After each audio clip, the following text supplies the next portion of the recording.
Hi friends, welcome to my channel YHC Wonders. ఈరోజు దీపావళి మేము ఎలా చేస్తున్నామో మీకు చూపిస్తాం. ఆ దీపావళిలో నా మనవరాలు వేసిన ముక్కు చూడండి ఎంత బాగుందో. మా మనవరాలు కొత్తగా పెళ్ళి చక్క ఈ దీపావళికి ఆహ్వానించాం. ఈయన మా బావగారు వాళ్ళ ఇంటికి వచ్చాము.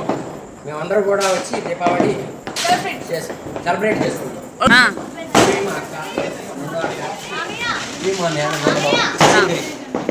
మా మేనడు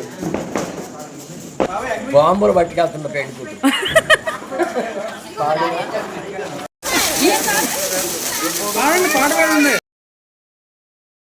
మా దీపావళి సంబరాలు చూశారు కదా. ఇప్పుడు మా విందు భోజనాలు చూడాలి. ఈసారి దీపావళి ఇలా జరుపుకున్నాం. ఇప్పుడు నచ్చితే లైక్